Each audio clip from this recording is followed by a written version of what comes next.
Hi everybody. Right off the top on this one, I want to say Merry Christmas and Happy Holidays from all of us here at TFL. Now, I have long said buying a snowmobile is kind of a stupid decision, and in this video, I'm going to prove to you why. It is because I have the Can-Am Defender XMR, the Can-Am Outlander Max 800, and both of these machines still work even in this deep snow. I just want to find out which one is more fun. So I'm going to take both of these, run them up the Hydroline Trail as fast as I possibly can, and then we'll decide which is more fun in the snow, and at the end I'll tell you, is a snowmobile even really worth it? So what are we waiting for? Let's go have some fun.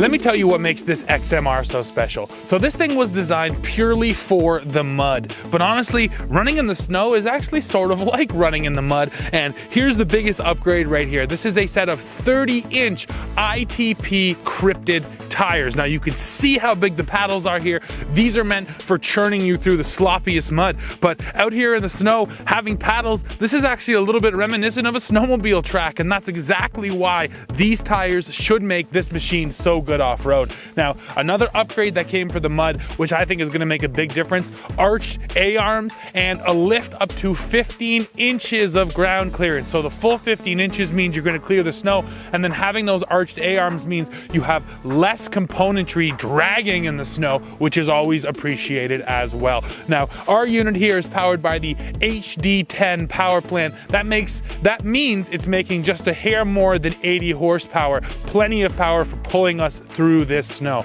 Now, another upgrade here is the Smart Lock front locking differential. So that thing can be operated from in the cab. You can either lock it up or you can put it in mud and trail mode. Now in mud mode, it's going to be ready to lock up at all times, and I think that's going to be key for the snow as well. Now, let's talk about the Outlander, what it has, and then we'll hit the trail.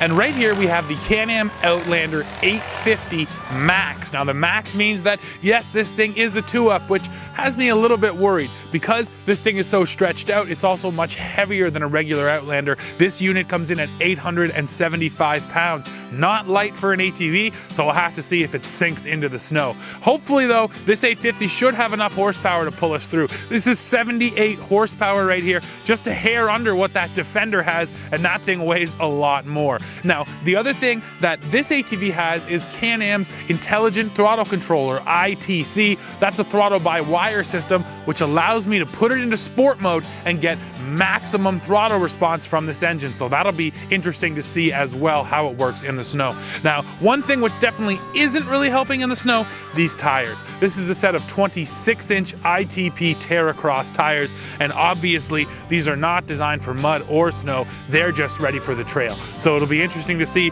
how much they dig in, how much grip they give us, and most importantly, I'm sure I can break them loose, so you know there's some snow donuts coming up real soon. Right now, let's get out there and hit the trail.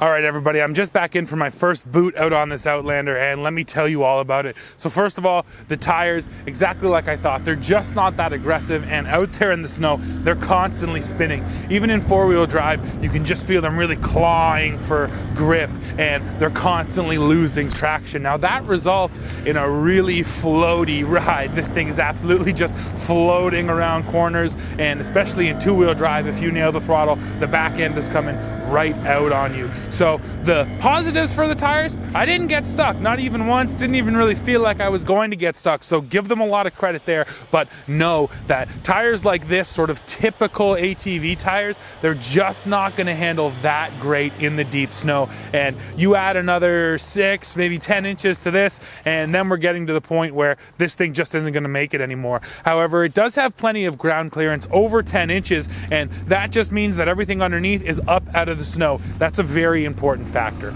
Now, how's the power? Well, again, thanks to the snow, this thing sort of feels like it's been sapped of 25, 30 horsepower. Thankfully, though, it's got a lot of horsepower to begin with at 78. So when you do nail the throttle with four-wheel drive, it hooks up pretty good, and getting up to speed happens in no time flat. Now, this thing has been stretched out to make sure you can fit that passenger, and that just keeps it extra smooth out there on the trail. Now, right here you'll see, I did run the deep part of the hydro line, but alas, the ice did not break.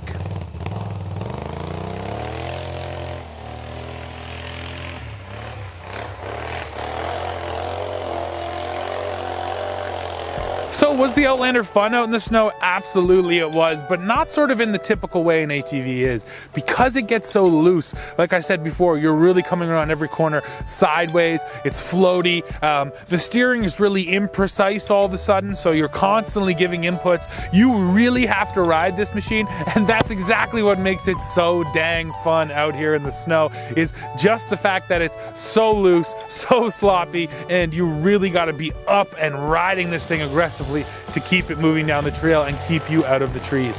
And of course, you know, I couldn't resist taking it into the parking lot and getting her nice and sideways.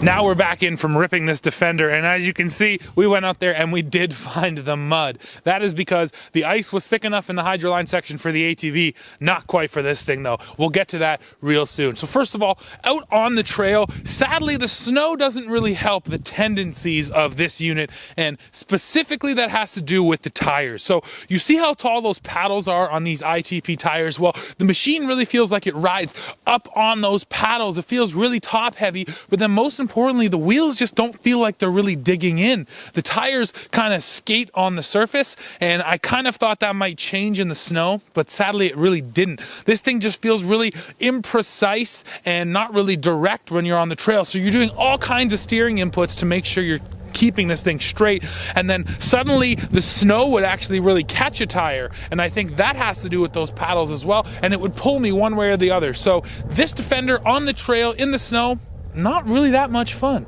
But then I got to the muddy section, and you can see it right here. So first pass over, the ice didn't break. Second pass, I really got it to break. And guys, that was seriously thick. And once again, it was in the gnarliest conditions where this Defender XMR showed exactly why it's so amazing. It just didn't slow down at all. There was one time I got stuck. You can see it here. The front wheels were up on the ice and the rears were down in the mud. It just couldn't overcome that. But besides that, this thing was incredible. It's such a mountain goat. Nothing slows it down. So it's sort of a funny juxtaposition here. The fun factor is not exactly there, and that's because, you know, even though I know it's a mud unit, you're still going to spend time on trails getting to the mud, and when you're just trying to have fun on the trail, it's just not that fun. But the second you get it into the mud and those paddles are allowed to dig in and really bite, it just becomes an absolutely incredible machine. Now the Defender has ITC as well, but it doesn't have a sport mode. It only gets a work mode and then an eco mode. Now work mode works just like on the ATV. It's essentially going to back off your throttle response and make sure that you can be really smooth and precise with this thing at slow speeds. And then eco mode, well, that's self-explanatory. If you really want to save fuel, put it in eco. It will roll back the throttle response even more and make sure you're as thrifty as possible. And finally, I love the front differential on this machine. I think that Can-Am Can-Am really nailed it here, and that is because you have 2 automatic settings, mud and trail, and that will sort of dictate how the auto front locker works, but then you can just hit lock. Auto lockers are great, but I always like the option to just lock it up and know that it's locked, and before I hit that water, I knew the front end was locked, and that made sure that this thing just pulled me up and out of anything I got into.